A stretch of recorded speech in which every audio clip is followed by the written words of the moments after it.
front of the box, the side of the box. You can see there's sort of like a glossy image of the Pokemon on the side. Just the back of it. All of these are also glossy. Matte background. Side of the box. And then top of the box looks like this. And then this is the bottom of the box. It said it came with a, what do you call it, a gift box. However, this is just some basic monochrome packaging with Pokeballs in the background, so I wouldn't say it's anything amazing or groundbreaking, but that doesn't really matter because I mean it's cardboard. It's going to go in the recycling anyways. So you open it from bottom here.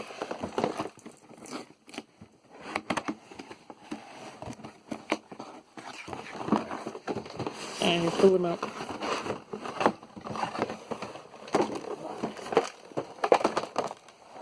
And you have to be careful of the feet here and here because there's little plastic tabs holding them in.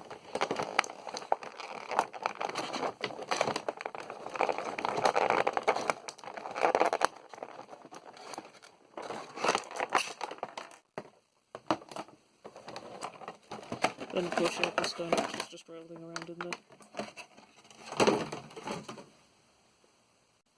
Originally held in by a bunch of these things. The stand is comprised of 1, 2, and then 3 ratchets, which are quite stiff, and they can sort of separate down this middle here, and then one will be sort of a peg, and then one will be a hole, and then you clip the peg in very easily. So you can hear that. So it can be quite stiff, however it does hold the figure up very well. This is the stand, it's just very basic, clear see-through. You just plug it in like that. These shurikens or ninja stars or whatever you'd call them sort of feel acrylically. They're quite chunky, sort of cartoony. So it's a nice change. From the table one we got more sort of realistic sharp looking ones. These kind of look fun and bubbly. And there's sort of this white paint around it to make it look all swishy, so when there's a peg here and you can spin it around. So that looks quite good. The figure itself is not hollow in the head and is completely sort of solid plastic, so with Greninja's design having these flat feet here and being supposed to be standing on just these 2 toes here, means that the figure itself cannot stand up by itself, which I'm kind of not surprised about. Having said that though, the feet themselves, these little joints at the bottom here, are actually quite flimsy, which also doesn't ever mean they'll stand up by itself, or at least not for a meaningful amount of time or on any sort of flat surface. And I have to say, while it was expected, I think they could have engineered it slightly better, kind of like how the Tomy did, with the more hollow head and slightly chunkier bottom feet. The head is on a swivel joint and can't go all the way around because it gets caught here, not because of the tongue, but because I think it's at sort of like an angle or a slant. However, they can look over their shoulder if you need them to.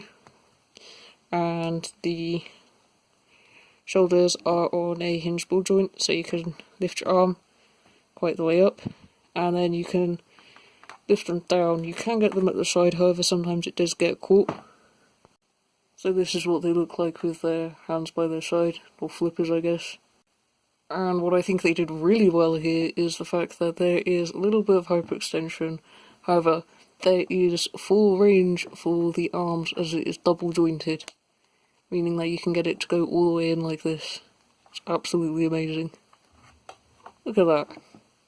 Only issue is though, sometimes there can be stress, like this mark here. I'm not entirely sure if it's being picked up on camera or not. But focus. There is stress to the joint, meaning that it could snap. And I know that it has happened on some people, so just watch out for that. Make sure you have some boiling water ready. And as for the flippers, they're on a swivel, and there's this little hole here. You can get the accessory, and then just plug it into the hand.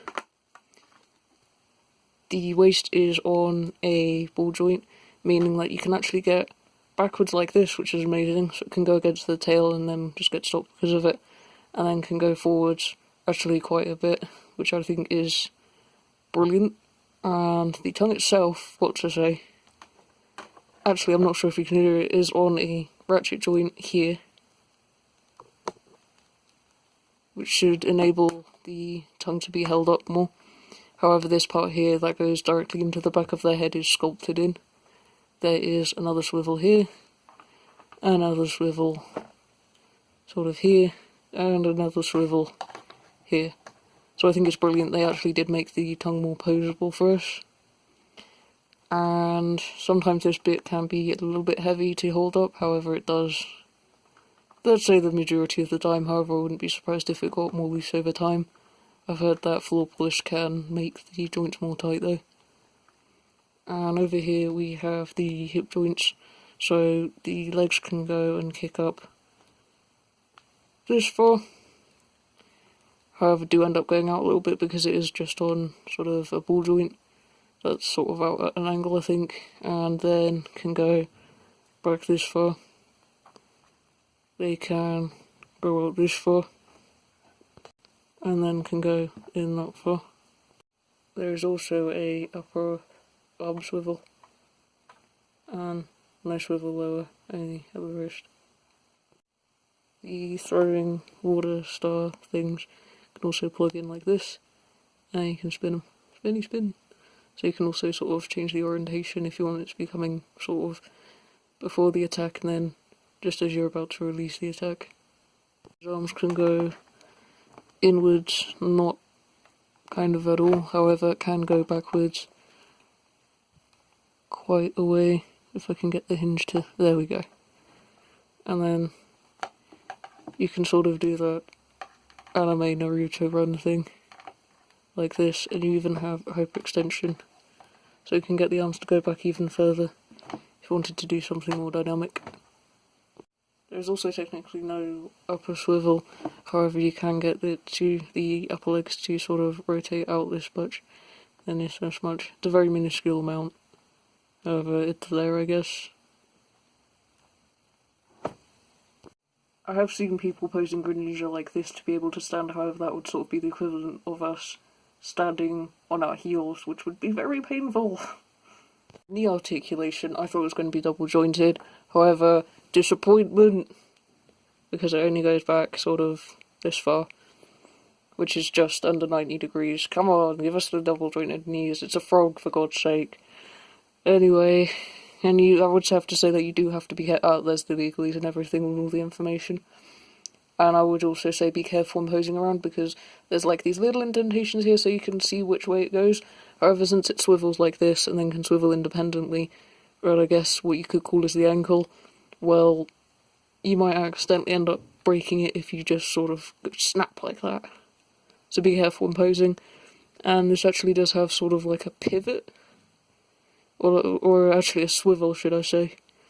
And then the foot can kick up this far back, which is amazing. And then, sorry, this far forwards and then this far back, which is completely flat. You can also get pivot though, however, if you sort of rotate this piece this way, the leg that way, and then rotate like this, and then you can get your foot being out to the side, like this. The leg can also kick this forwards. And another clever place where they hid all of the sort of branding is on the back of the head frill over here. So you have the copyright symbol and everything.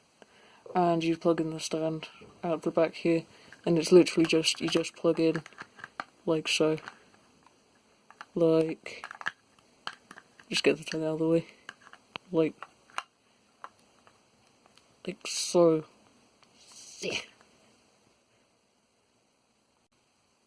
So you can pull off some of those slightly more classic poses, however, you will definitely have to use the stand. And on another side note,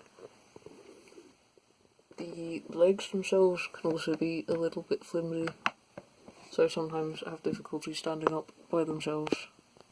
So overall, I'm going to give them a 7 out of 10, because the articulation is amazing, and the idea is as well. However, the execution, I think, because of the quality control issues of some people having their feet breaking, having very floppy joints, having elbows have stress joints and then eventually breaking.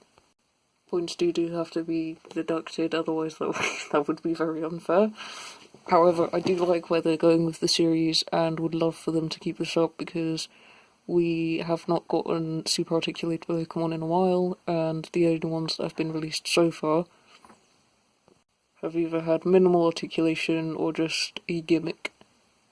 So I'd very much love to see the next figures that they have in store for us next, which I think are Lucario, Tyranitar, Blaziken, and I think there's one over.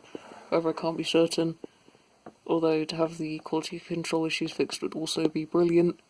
And hey, maybe one day they'll do a re-release where they fix the issues, and that would be a lot better, I think. Look at that, the tongue can support itself as well. And you have much more posing opportunities of how high you can get the figure, since you can move the ratchets. And this is them next to their Tomy counterpart. Keeping in mind with height-wise, there is this stand here. However, having said that, the Wicked Tortoise Greninja is still slightly taller, and also slightly sort of chunkier. I'd say it fits more into sort of your, I'd say 6-inch line. But then again, I don't know, sort of taller. I'll say the Tomy Greninja can't stand up on its own, however, it can, it just takes some working. And I'd say that the proportions of Greninja are actually excellent, in my opinion. I know some people say that the head is too big, or that the arms are too long. However, to me, whenever I look at Greninja, I think giant frog, and that's what I think a frog would look like if it was stood up on its hind legs. Kind of funny. Speaking of the balancing act of Tomy Greninja, can actually go ahead and balance a Water Star Shuriken on top of their hand, if you really finagle it and balance it. Overall, despite these quality issues, I am very much intrigued in where they'll go next, and excited for their newer releases and their future ones, especially since the quality control issues only really seem to happen with Greninja.